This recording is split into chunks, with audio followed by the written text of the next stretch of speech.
welcome back to my channel, guys. We are going through all the different fae and theories and practices, whatever. I believe number 2 has the Cottingley fairies in, and the full sort of gist of the people behind it, what happened to the products, etc. So we've just done that one, and now we are on to the third section. And the reason it takes me a while is because for a long time I stayed away from my nan's notes, my nan's books, I just stayed away for a while. And I am now delving deep into what was written, what I can piece together and put it into some form I can relate for knowledge for others. And I am not saying this is fact. I'm simply saying that I do have faith in what my nan puts down, I have to be honest. She might have been quite abrupt, proud woman, but when she wrote things, she meant them. If it was something that she sat down and relayed to me as speaking to me, I would probably not take it as much as I would her writings. And the reason is she codes everything. Everything is coded. And I have to sit down and decipher it. And that takes a while. I have also done my own research, because you would not believe the amount of books, the amount of text, the amount of scripts, the amount that I have on the Fae that's been passed from generation to generation. I also have new books. The old books, I do keep them safe, and I will tell you why. Through age and through time, they wither, they fall to bits. And even when encased or packaged, there's wear on them, and sometimes it can't be read properly, can't read them all properly because there's certain bits that just are phrased so much. However, I do read myself. I read as much as I can, old and new, just to be able to piece together what seems to be, what I think is more appropriate, let's say. So we are on nature spirits, the elementals. So nature spirits do come under fairies, but it's very important to understand they are different and they are vast and they cover the whole earth. They're in all places. Paracelsus brought names to the fairy elementals, 15th century mystic he was, defining them as the earth, air, the fire and the water, us being the spirit. These elements occupied a position within the humans, and they were pure spirits, and they lived exclusively to this element. They were made of flesh and blood. They ate and slept and they procreated just like humans. That's what that phrase means. However, they were also long-lived and capable of superhuman speed and movement, and without immortal souls. Elementals became popular during the Victorian times and was at the basis of the theosophical definitions of nature spirits, as well as often figuring in the arts and things. There's many drawings from back then that would symbolise these. So the spirits of the elements do appear in myths and folklore all over the world, actually, not just one. They are very vast. Their name does change, of course, as it changes many times. I mean, how many fairy names have changed over the time? If you go back to what I was saying about the diamonds the Greeks had were actually the names of the angels. And then if you go from the angels to the Egyptian times, again, Thoth, Set, they were all actually the angels, but the names just changed.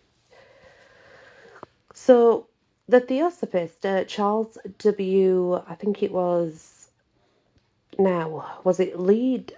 It was lead beater or lead beater, and I will be honest, I think it's spelled Leadbeater, but I'm not 1,000% sure I've deciphered that properly. However, that's how it's spelled, so. He explained in his book, The Astral Plane, 1895.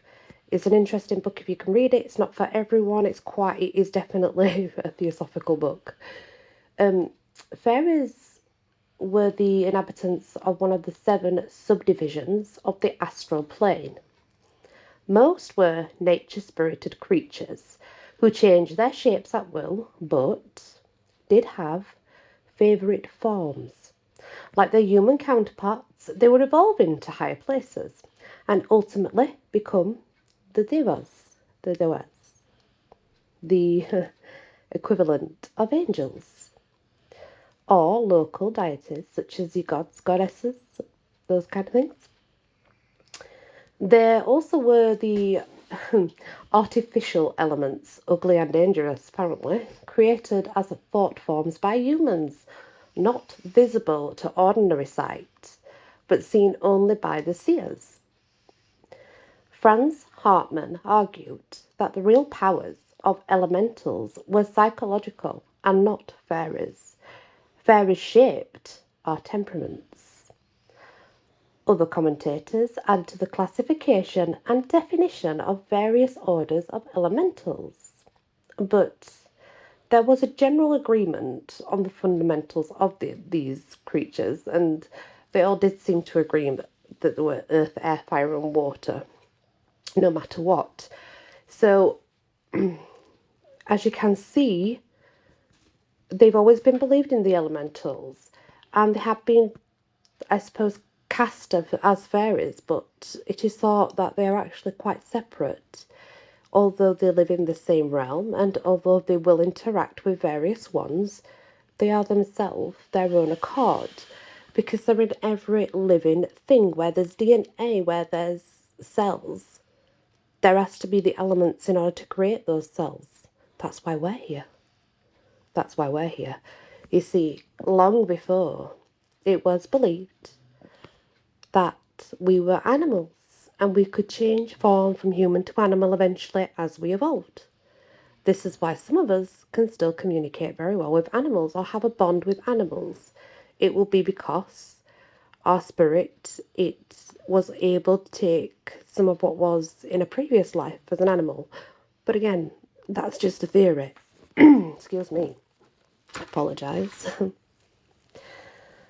So let's have a look at saying the fairies are the dead, because this was well known. Mainly in Victorian times, it was folklorists that argued that the identity of fairies and the dead were the souls of the departed, and fairyland could be seen as some sort of Hades, which obviously is hell. They printed articles that sort of explained these places of the dead, and fairyland was often indistinguishable, but it was subterranean, and that the rituals for dealing with both groups and the associations and the all that kind of stuff, it was all rather hellish. That's what they put it down to.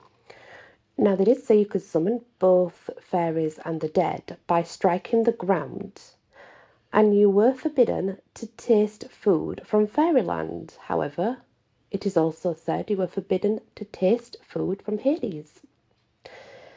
What that text says, because it's not quite clear how it comes out, what that means is in Victorian times there were a separate group, and they believed that the fairies were the spirits of the dead, and that they actually lived in Hades, not fairyland. However, the reason this was believed is because when hell and Hades, whatever you want to call it, came into play, there was certain articles written regarding that if you wanted to get in contact with a demonic being, there was a stamping of 3 to the floor where you had drawn whatever it is you were conjuring up. And it was also then written in fairy context that this was the same process to call up fairies from the lower levels. So that's why they kind of intertwined and got mixed up. So then those two sort of texts were taken for the same as Fae, for the same as the dead, and there was two different opinions, but yet it all referred back to the same sort of summoning, which was interesting. It's also the text regarding Hades or hell and not being able to eat the food there was also brought after the writings of not being able to eat the food from Feyland. Both worlds were marked as timeless too. They had no time. Both groups seemed to lure the living, and both were placated in some ways. Offerings of food or gifts to the fairies and the dead both generally presided over fertility. Now, that was back in those days. You would offer food and things to different deities, different things you worshipped in order to gain babies, let's say. And it was said the same was done also for the Fae back then. Probably still is in some cultures, I do believe, that offerings are given and it has to be done. Regarding I'm not sure regarding different deities because every deity is different. And I know that in hoodoo and voodoo, there's a lot of that you can do. However, when you are wanting fertility from help from the Fae, I do know that you have to do it every day for 7 months at the same time with different offerings, and you have to sit and request and it's a big process. This should enable you to get a child, and we will get into changeling childs much later, and the actual definition behind the changeling child, by the way, is nothing like you think. It's actually more simpler than you realise, and it's probably why society is changing and there's so many now. We'll get there, don't worry. There is no clear-cut distinction regarding ghosts and fairies with the taboos and the tales back then. They all seem to intertwine. You know, some would say that fairies were small, but then again, when you were reading about the dead, they also claimed that when the soul left the vessel, it was small as the fairies, so to speak. When it comes to an older race of fairies, going right back, I suppose, some of this is like 4,500 BCE, so when they were an older race of people that were driven into hiding by invading newcomers. This race continues to survive in part by stealing tools, food and animals, even women and children, from the invaders. Any attacking traveller who wandered into their territory, they would probably attack themselves and steal whatever they had. They also sometimes would undertake employment for food. Over time, traders and invaders come to believe these people had magic powers. They were supernatural. They had supernatural powers, and they developed their own traditions for protection. It is suggested they occurred in Ireland when I think it was the Mesolithic hunters, the gatherers, were supplanted by the Neolithic farmers around 4,500 BCE, which is said. There was support in tradition of cold iron as a charm against fairies, and this was more viewed as a cultural memory of the invaders, with iron weapons displacing people who had stone, bone and wood at their disposal. Right, this is where the iron comes into play, just hear me out. So we get the fairies don't like iron and are scared of iron. Iron is not a protection from fairies. Fairies are not scared of iron, they quite like it. However, back when this first came out, this tradition of fairies being scared of it, you need to understand that everybody worked with wood, with stone and with bone.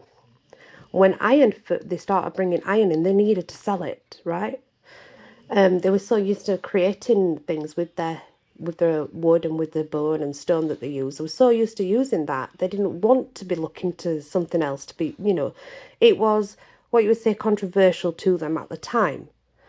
It's like, let's say we have the clear quartz crystal, and all of a sudden somebody comes and says, no, no, no, that's not. This is a clear quartz crystal. This is going to be better. This is going to be. You are skeptical about it at first. You have to buy it to make up your mind. Well, if we go back to those times, then I assure you that it probably does make sense that this myth kind of was created for this reason, but to sell iron. Fairies were so prominent back then. They were definitely around, according to these people. And when the iron first came in, people were so used to using what they already had. They weren't really interested in buying this expensive iron. But create a myth that can be seen as something useful in order for people to have to buy it to protect themselves against these little pests. They were able then to sell more iron and create the theory that fairies were afraid of iron, but they were not, and they are not. They don't mind it. Over time, the fairies began to fear what men would do with iron, but did not actually fear iron itself. And it's really important that I get that across, because a lot of people believe they are scared of iron and they are not. It is a theory. It's a process brought forward because they wanted to sell the iron. That's just it. They wanted to sell the iron. It's as simple as that, Now, looking at that, flint arrowheads from the Stone Age were used by fairies. They were described as green shot. Their green clothing was used for camouflage. So they would say, like green shot. They would say elfin shot. There was a number of things that they would use to describe these arrowheads that were used by the Fae. Not only did they use flint arrowheads, though, they definitely made iron ones. The iron ones they would generally use for hunting purposes because they were much more accurate. Of course, we're talking like way, way back, so there's no clarification other than history. But who knows? Some believe that the Fae were nothing but small human beings from a race of people, just short race of people. Fearing the beliefs of fairies, of course, and elves. It's definitely no longer considered a valid belief in the supernatural. It's no longer considered a valid culture. However, back then it always was. There was never an issue regarding, is there fae, is there not? There was never an issue over that. And then there's the other theory. The theory is that fairies were dwindled gods, through generations, retelling myths. They changed from deities to nature spirits, especially after the coming of Christianity. Island folklore claims that the ancient Tuatha De Danann, by the way, and Fio as well, Fiobolg, retreated under mounds, becoming the first fairies to run away. So, they Tuatha De Danann are believed to be the gods, ancient gods, Irish gods that ruled the Fae.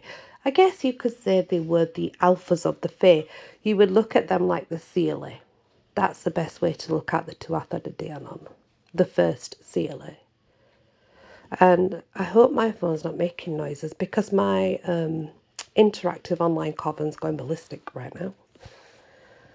Many Victorian scholars saw fairies as folk memories, ancient faiths, many deities of the older folklore, and a myth.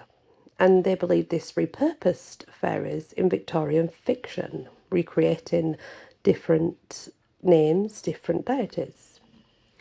Some were more specific. Edwin Sidney Hartland He was, I think, an anthropological folklorist. He believed that at least some were the vestiges of ancient goddesses. Alfred Nutt speculated that the belief in fairies originated in ancestors and the worshipping of ancestors, and that they came from local agriculture deities, which again is another possibility. I mean, think about it. There's always been worship of ancestors and giving the land and receiving from the land, so it's a good point. Fairies could indicate that the form of ancestral worship, this theory, would be from a past golden age. Island folklore tells how great kings and heroes entered fairyland when they died to establish new kingdoms under hills and mounds. They also believed that fairies were the dead, fairyland, and the afterlife, coming as one. After the arrival of Christianity, the Irish continued to believe that most people, when they died, waited for the last judgment inside a fairy mound. I don't know if that's still a belief in Ireland. I'm not sure. If Sam does listen to this, it'd be kind of cool to find out, Sam, if that is still actually a belief in which they believe in to this day, that after death you wait within a fairy mound for judgment. So as you can see, through time, fairies become very different, especially when it comes to the whole perception of where they come from, the theories of where they belong. And I'm more interested in, because I know fairies exist, that's not something that I'm battling, and like most people, they battle with that and don't know whether they do or don't, whatever, and go looking. I don't need to know, I just know. I don't record everything that I do or all my interactions with them because they don't want that, so that's fine by me. I know there's definitely elementals, absolutely, because everything that has a cell is living. So that's my theory on that. I believe that we are all one with the land and the land is us. And that's just my beliefs. But the Tuatha De Danann, they interest me a lot because the Tuatha De Danann came from the mists through the water like giants. Did you know that the Vikings enter the same way? They came through the mist on boats in the water. That's why it interests me. And again, the Tuatha, they were tall. Now, I'm not sure if you know about the Sealy, but I assure you the Sealy are 7 foot, if not taller sometimes, and we'll get into them later. A lot of people believe the Sealy are horse size, but they are quite tall. But yeah, the Tuatha do interest me because they do sound like Vikings, They had blonde hair, blue eyes, extremely handsome. They were great warriors, great warriors. And when Christianity came in, they ran with the Fae, that not the seed of Adam, you know. Something like, we are not the seed of Adam. We are the seed of, I think he was the proud angel. But yeah, it's very interesting, all the Tuatha, because I always wondered if that's what they actually are. If they were like Vikings, and I know it was before the Vikings, but that don't mean they weren't them, right? I mean, think about it. It's possible that some others made it and then called themselves Tuatha De Danann. So yeah, if Sam listens to this, Sam, is it still a belief in Ireland that when you die, your spirit is waiting in a fairy mound for the revolution, the big awakening, the big retribution? So I'm not sure if that is still a belief in Ireland, and I would love to know. That would be great. Thank you for listening. The next one goes on to Seeing is Believing, and some little tales in there. So yeah, I appreciate it, guys. Love and light.